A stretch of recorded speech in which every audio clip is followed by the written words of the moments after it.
Hi all, welcome to the third and what will be the final video looking at development. Now, the first two videos we looked at what are development indicators, what types of statistics information do we use to actually measure development, and then the last video, in this video, we're going to be looking at some of the different reasons as to why do these differences exist. So the last video we looked at some of the physical or the kind of more natural reasons why the differences exist. And in this video, we're going to be looking at some of the human or the man-made causes. Now, to start us off, population growth. Now, in developing nations, population growth is roughly 7 times larger than it is in developed nations. Now, this results in a lot of issues, and we can split them up into issues that affect urban areas and issues that affect rural areas. Now, in urban areas, vast amounts of people move into urban areas, and this is something that we're seeing happen more and more and more. We've actually just hit a point where globally we now have more people living in urban areas than we do in rural areas for the first time in mankind's history. But what this means is that where are these people living? Most of these people are living in very, very poor areas. They're living in shanty towns, and these areas surround large existing cities like Mumbai and Rio de Janeiro. And in these shanty towns, we've got huge amounts of overcrowding, huge amounts of people living in a very small space. This means disease can be spread very easily, and it can result in, if you have fires in these areas, they can be really, really devastating. We also have a lack of resources, availability of medical care, of education. We've got so many people, we just don't have enough resources to go around. Now, in rural areas, it's slightly different. The big issue in rural areas is having enough land to actually grow enough food to sustain yourself. Now, if we think about it, and this is the way I always kind of explain this, I mean, if your parents own a farm, and your farm is this big, so this is the land that they've successfully fed your family with. You've got one sibling, and eventually the farm is going to be split between you, fairly equally. So we now have this, right? 2 farms. You and your sibling have 1 farm each. So your sibling's farm is gone. It doesn't mean anything to you anymore. And eventually, let's say you have 2 children as well. So again, you're going to need to split the farm between them. And they're going to wind up with a farm this size each. And again, let's just focus on one of your children. So this one's farm doesn't matter anymore. And they have 2 children as well. And the same thing is going to keep happening, where you're going to go from a situation where this used to be the amount of land that you would have expected to support a family, but after 3-4 generations, we're down to this. And that can put real pressure on the ability of people to support themselves, and it can really put pressure on whether or not, or how effectively, a country can develop. Now, the next thing that we think about is industrialization. So how industrially developed is a country? Now, what we mean by that, realistically, is what percentage of the people who live in a country work in different styles of industry. Now, the most kind of basic style of industry that we think about is agriculture.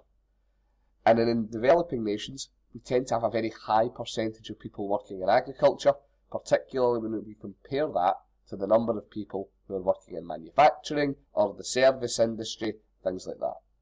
Now, the issue with this is that agriculture doesn't make anywhere near the amount of money that manufacturing or the service industry makes. And that means your country's going to be poorer. You also then have issues that companies don't want to establish high-tech offices and factories that make a lot of money in developing nations. And the reason they don't want to do this is because they don't have the workforce there who can actually then staff the office or the factory or whatever it is that they're building. And the last issue that you have, or one of the last issues that you have, is the companies that do establish themselves there. So let's say Nike decides to go to Burkina Faso and build a factory. The money that they make there is still going to be going back to the US. Most of the profit is going to go to where that company is actually based, so it leaves the developing country no better off than it was before. Now, the last thing that we're going to talk about today is trade.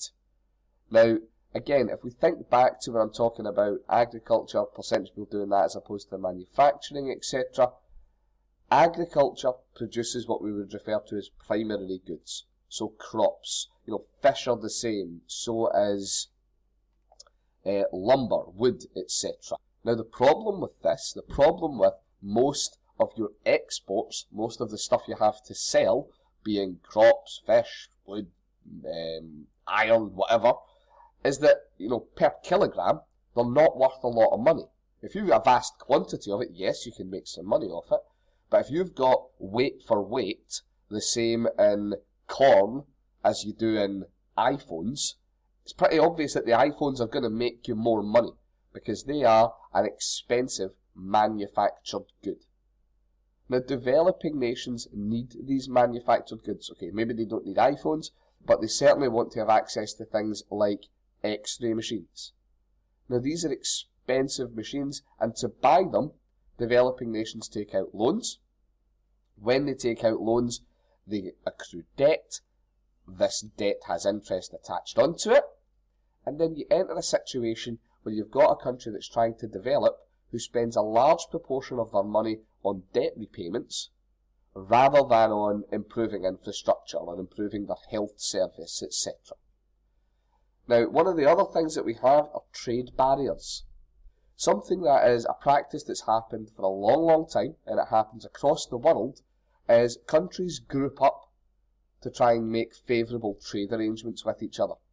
And realistically now, we are in a situation where most of the countries who made these groups have made their way into the developed world. If you're thinking about the EU or NAFTA, these are developed nations that have put up barriers and said, right, we'll sell stuff to each other at what we consider to be a fair price, but if someone from outside the group, who by and large tend to be developing nations, want to sell to any of the countries inside the group, we're going to put tariffs, we're going to put taxes on top of the price that they're allowed to charge, and that drives up prices overall, and it means that these countries are frankly discouraged from trying to develop these more expensive manufactured goods and trying to use that as a method to help them develop further.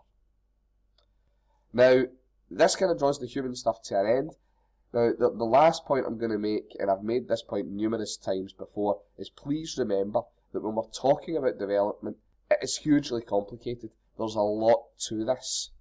We have went over some of the different development indicators and some of the reasons why these development issues exist, but every country is different. Every country's development has happened in a unique way over that country's history, and there's a huge amount of things that have impacted on that. Countries don't exist in a little isolationist bubble. They have an influence on one another. Now that's going to wrap this up, and I will see you guys next time for the next set of videos.